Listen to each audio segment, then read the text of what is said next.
পড়ছিলাম প্রণয়ের রূপকথা, কলমে ফাতেমা তুজ, পর্ব সংখ্যা 38। নোটিফিকেশনের আওয়াজ হলো। কুহু দীপ্রর রিকোয়েস্ট অ্যাকসেপ্ট করেছে। মেয়েটি একটু সময় নিয়ে রিকোয়েস্টখানা অ্যাকসেপ্ট করলো। দীপ্র তখন খাবার টেবিলে। নোটিফিকেশনের শব্দে পাশে থাকা আয়ানা তাকালো। সহসাই বলে উঠল, কে? দীপ্র তাকালো, তবে জবাব দিল না। আয়ানা বুঝলো সে ভুল বলে ফেলেছে, তাই ছোট করে বলল, সরি। দীপ্র এবারেও জবাব দিল না। ওর এমন না জবাব দেওয়াতে আয়ানা আহত হলো, আর একটি কথাও বলতে পারল না। তখন রাত গভীর।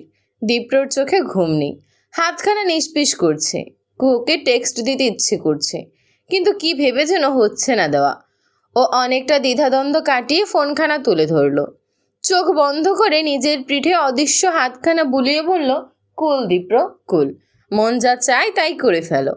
অদৃশ্য হাতের ভরসা পেয়ে দীপ্র কুহুর আইডিখানা ওপেন করলো। লিখল, কুহু আছিস?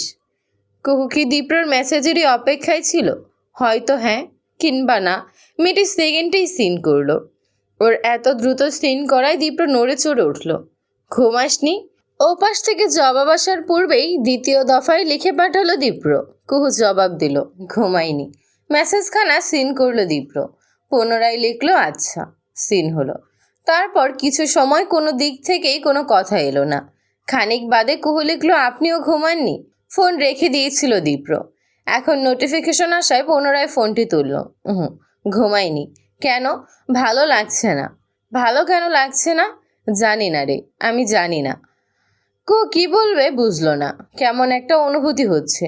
সত্যি বলতে যখন থেকে নিজের ভুলখানা বুঝেছে, যখন থেকে বুঝেছে দীপ্র নিজের ঘাড়ে দোষ নিয়ে তাকে সেভ করেছে, ঠিক তখন থেকেই কুহুর সবটা কেমন গলিয়ে আসে। দীপ্রর থেকে পাওয়া ছোটবেলার সমস্ত আদর স্মরণ হয়, আর সবটা কেমন ঝাপসা হয়ে আসে। কুহুর বুকটা কেমন করে উঠল। এরই মাঝে দীপ্র লিখল, কুহু, কষ্ট করে বারান্দায় আসতে পারবি? পারবো। দীপ্রর কক্ষের বারান্দা আর কুহুর কক্ষের বারান্দা কাছাকাছি, মাঝে শুধু কিছুটা ফাঁকা জায়গা। কুহু ধীরে ধীরে পা ফেলে বারান্দায় এলো। কেন এলো নিজেও জানে না। দীপ্র আগে থেকেই উপস্থিত ছিল। ওর অবস্থান বুঝে পিছন ফিরে চাইল। কিছুটা দূরে কুহুকে দেখা যাচ্ছে। চাঁদের হালকা আলোতে মেয়েটির মুখে একটা মায়া ভাব এসেছে। দীপ্র কথা বলল না। বলল না কথা কুহু। ইশারায় ফোন দেখতে বলল দীপ্র। কুহু ফোনটা তুলল। দীপ্র মেসেজ পাঠালো, চাঁদ তোর পছন্দ? অদ্ভুত লাগছে কুহুর কাছে। এই দীপ্র ভাই ওর নিকট নতুন। ও জবাব দিল, চাঁদ কার না পছন্দ? কারো পছন্দ তো নাও হতে পারে। আমার পছন্দ, আপনার পছন্দ নয়। কেন? এর উত্তর পরে দেব। পরে কবে?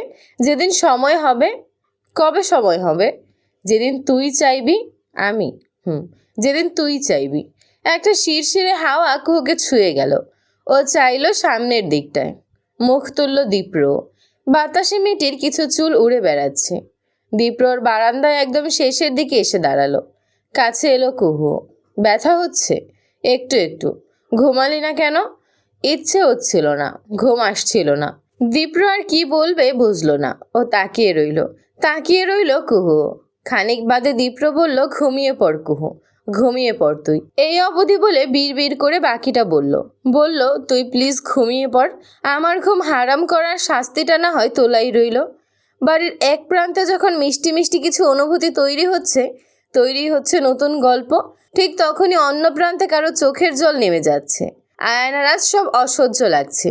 দীপ্র আগে তাকে স্নেহ করত, এখনো করে, তবে সেটা ভীষণ তফাৎ আছে। এখন মনে হয় অনেক কিছু বুঝিয়ে দেওয়া হচ্ছে তাকে।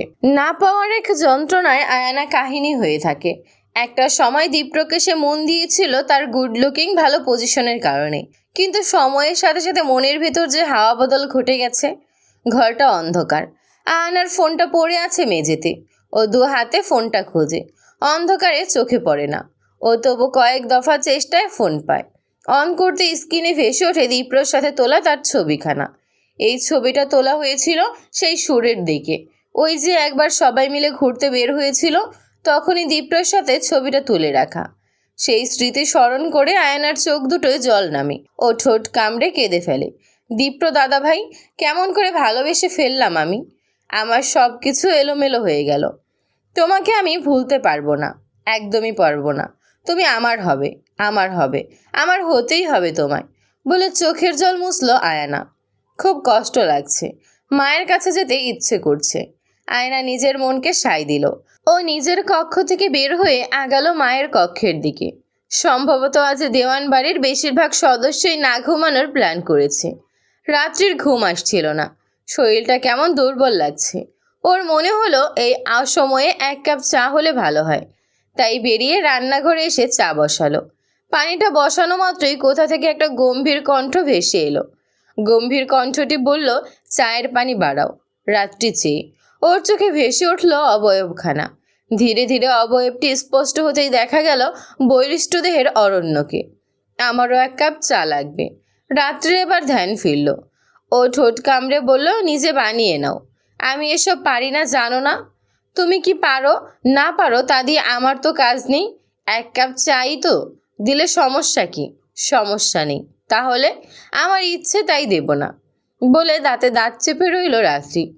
অরণ্যর মুখখানা আরো বেশি গম্ভীর হয়ে উঠল। এই মেয়েটি তার উপর একটু বেশি রাগ দেখাচ্ছে না?